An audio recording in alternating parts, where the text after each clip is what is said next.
بسم اللہ الرحمن الرحیم، سبق نمبر 3 کا آغاز ہوتا ہے جو کہ فعل کی تقسیم کے بارے میں ہے۔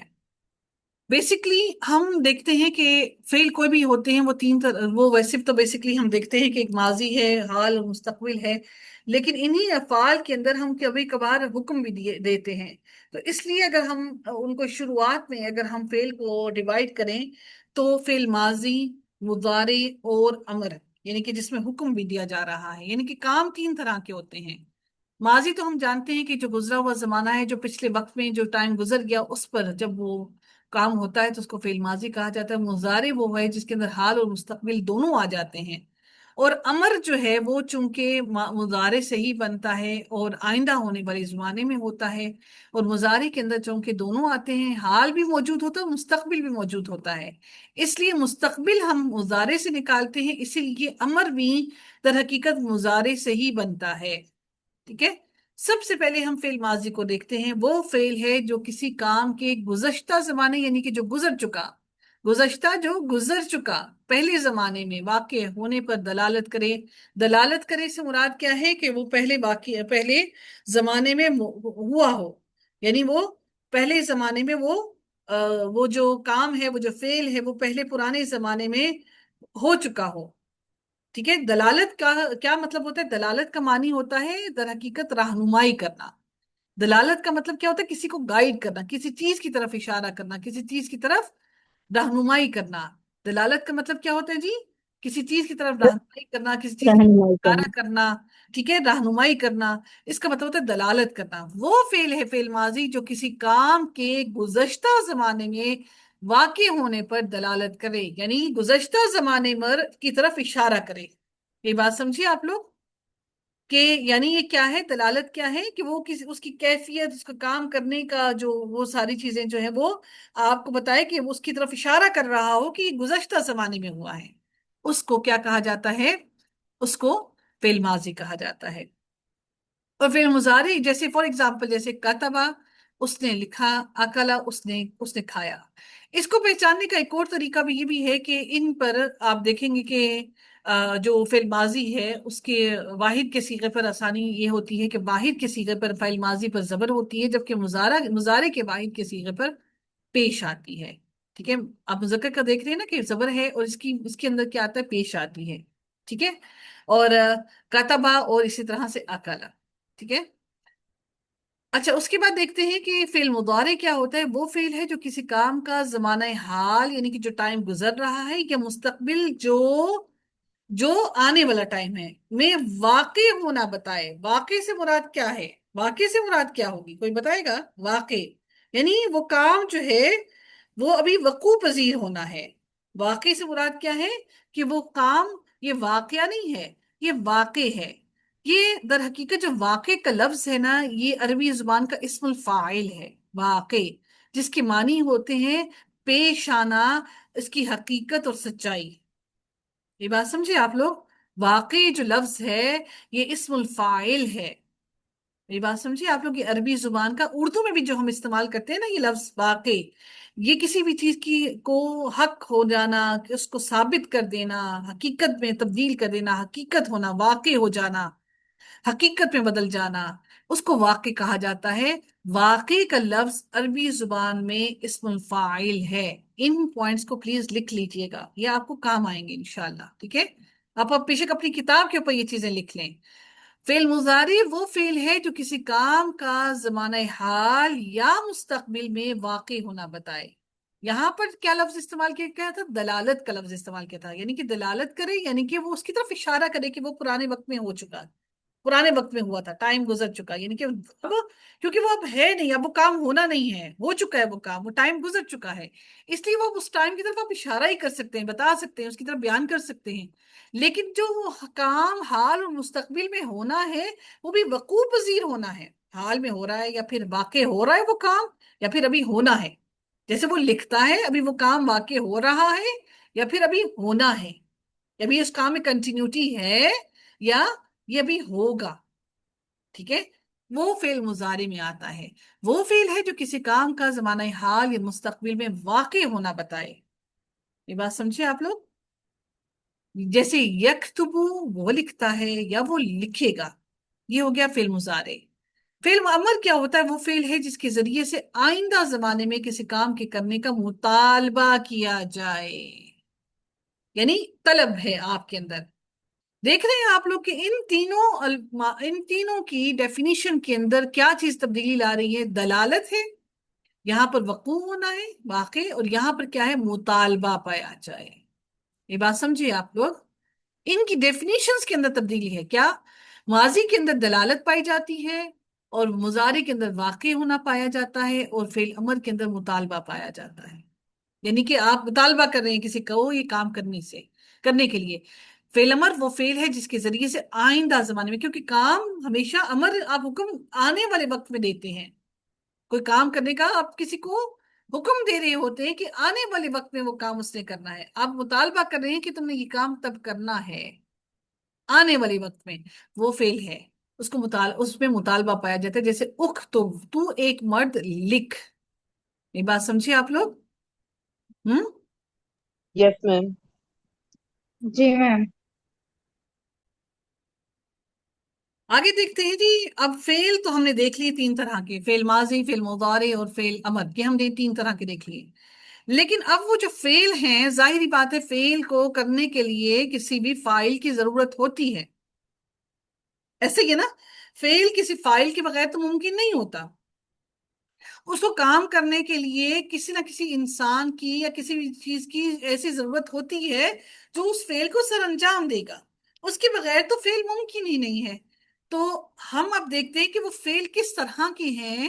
وہ فعل دو طرح کے، ان میں وہ کیا ہے کہ ہم وہ فاعل کے حساب سے، یہ بات سمجھے، فعل کو جب فاعل کے اعتبار سے دیکھا جائے کہ وہ فعل پر فاعل یعنی وہ کام کرنے والا جو ہے اس کا کتنا اثر اس پر ہوتا ہے، اس کے حساب سے اگر ہم دیکھیں تو فعل کی دو طرح کی اقسام ہیں۔ وہ کیا ہے؟ ایک ہوتا ہے فعل لازم اور ایک ہوتا ہے فعل متعدی۔ فعل لازم کیا ہے؟ فعل لازم جو ہے وہ اس فعل کو کہا جاتا ہے جس کا اثر فاعل تک محدود رہے۔ کیا رہے؟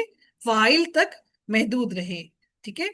فعل لازم وہ ہوتا ہے جس کا اثر جو ہے وہ فاعل تک محدود رہے، یعنی وہ صرف فاعل پر ہی اس کا وہ ڈیپینڈنٹ ہو، یعنی وہ فاعل کام کرنے والے پر ہی ڈیپینڈنٹ ہو، اس کو آگے کسی اور کی ضرورت نہ ہو، ٹھیک ہے؟ یعنی وہ اس کا کام پورا کا پورا کمپلیٹ ہو جائے، کس پر؟ فاعل تک ہی اس پر کام کمپلیٹ ہو جائے، اس کو فعل لازم کہتے ہیں، پہلی بات۔ دوسری بات اس کی ایک اور فائدہ یہ بھی ہے، اس کو پہچاننے کا ایک اور آسان طریقہ یہ بھی ہے کہ فعل لازم کے اندر ایک ہی، اس کے ساتھ فعل کے بعد ایک ہی اسم موجود ہوتا ہے، ٹھیک ہے؟ تو ہمیں پتہ چل جاتا ہے کہ یہ فعل لازم ہے۔ لیکن جو فعل متعدی ہے اس کے ساتھ دو اسم موجود ہوتے ہیں، ٹھیک ہے؟ وہ اکیلا اسم نہیں ہوتا بلکہ اس کے ساتھ دو اسم موجود ہوتے ہیں۔ ایک اس کا وہ ہوگا، یعنی وہ جو فاعل ہوگا، کام کرنے والا، اور وہ کام کرنے والے کے سے کام جو ہے وہ کمپلیٹ نہیں ہوتا صرف کام کرنے والے سے، بلکہ اس کی انفارمیشن تب کمپلیٹ ہوگی جب تک ہم یہ نہ بیان کر دیں کہ وہ کام کرنے والا کیا کام کر رہا ہے، یعنی ہم اس کے کام کو بھی نہ بیان کر دیں کہ وہ کام کیا کر رہا ہے، ٹھیک ہے؟ جب تک ہم اس کو یہ بھی کمپلیٹ پورا نہ بیان کر دیں، اور وہ کام کس چیز پر ہو رہا ہے، یعنی فعل لازم وہ فعل ہے جس کا اثر فاعل تک محدود رہے، اور بذات خود وہ خود ہی مفعول به کو نصب نہ دے، یعنی وہ مفعول جو اس کے آگے بنے گا وہ اس کو نصب نہ دے، بلکہ وہ وہیں پر اس کی بات پوری کمپلیٹ ہو جائے۔ جیسے نام طفلو، بچہ سو گیا۔ اب بچے کے سونے کا جو عمل ہے، بچہ فاعل ہے، وہ کام کر رہا ہے، بچے کے سونے کا اثر صرف اور صرف اس بچے کی اپنی ذات تک محدود ہے، اور یہ بات پوری کی پوری کمپلیٹ ہو گئی ہے۔ اس کا اثر جو ہے سونے کا، اس سے نکل کر ہمیں کسی آگے مفعول کی ضرورت نہیں پڑی، ٹھیک ہے؟ وہ بات وہیں پہ کمپلیٹ ہوگی۔ لیکن فعل متعدی وہ ہوتا ہے، وہ فعل ہے جس کا اثر فاعل سے نکل کر مفعول تک پہنچ جائے، یعنی فاعل تک ہی اس کا اثر محدود نہ رہے بلکہ اس کو آگے مفعول کی بھی ضرورت پڑے، اور پھر وہ مفعول پر جب جاتا ہے تو مفعول کیا کرتا ہے؟ اپنے اوپر کیا لیتا ہے؟ وہ کیا لیتا ہے؟ نصب. نصب نصب. لیتا ہے۔ اب دیکھیں یہ نصب ہم کیوں دیتے ہیں؟ آپ اگر نصب نہیں دیں گے تو آپ کو پتہ ہی نہیں چلے گا اس جملے کے اندر کہ فاعل کون سا ہے یا مفعول کون سا ہے، ٹھیک ہے؟ آپ کو کیا پتہ لگے گا کہ فاعل کون سا ہے، مفعول کون سا ہے؟ تو یعنی وہ آپ کی زبر اس پہ نصب کیوں آئی ہے؟ وہ نصب اس لیے آئی ہے کیونکہ فاعل کا جو کام تھا اس کا اثر تجاوز کر گیا، نکل گیا، وہ آگے چلا گیا، اور اس کے اثر نے کیا کیا کہ مفعول کو زبر دی، نصب دی۔ مفعول پہ نصب کیوں آتی ہے؟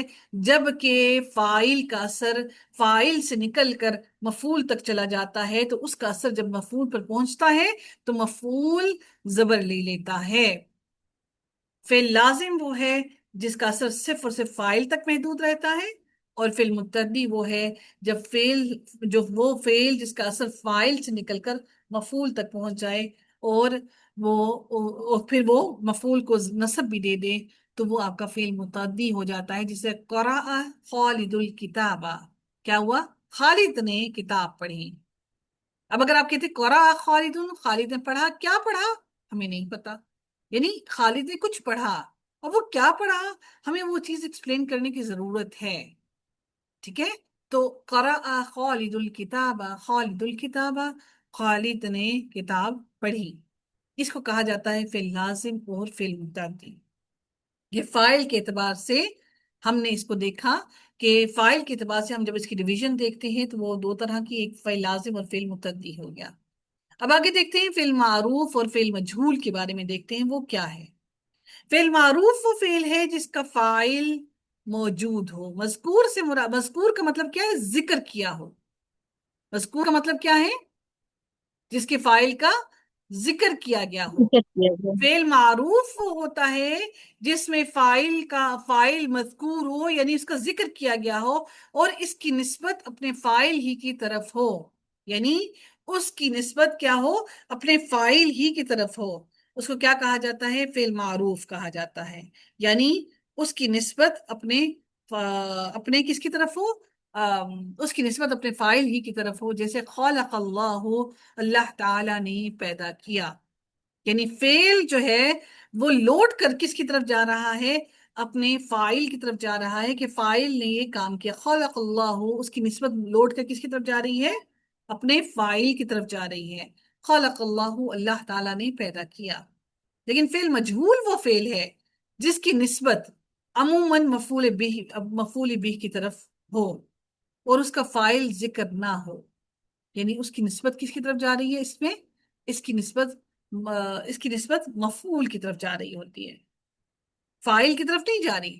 خلق الانسان، یعنی اس کی نسبت کس کی طرف جاتی ہے؟ خلق اللہ، اللہ نے پیدا کیا، ٹھیک ہے؟ یعنی وہ کام کرنے والے کی طرف اس کی بات جا رہی ہے، اور اس کی نسبت فاعل کی طرف جا رہی ہے، لیکن مجہول کے اندر وہ فعل ہے جس کی نسبت عموماً موسٹ آف دا ٹائم مفعول کی طرف ہو، اس کا فاعل نہ موجود ہو، یعنی کام کرنے والے کے بارے میں بیان نہ کیا جا رہا ہو، صرف اتنی ہی انفارمیشن دے دی گئی ہو کہ کام کیا ہوا ہے۔ خلق الانسان، انسان پیدا کیا گیا۔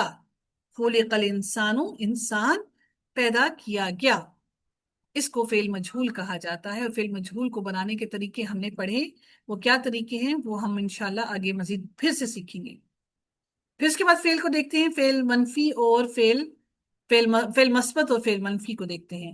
فعل مثبت کیا فعل ہوتا ہے؟ فعل مثبت وہ فعل ہے جس کے شروع میں حرف نفی دو طرح کے ہیں، ایک ما اور ایک لا۔ یہ نہ ہو، جیسے نصر، اس نے مدد کی، ینصرو، وہ مدد کرتا ہے یا وہ مدد کرے گا۔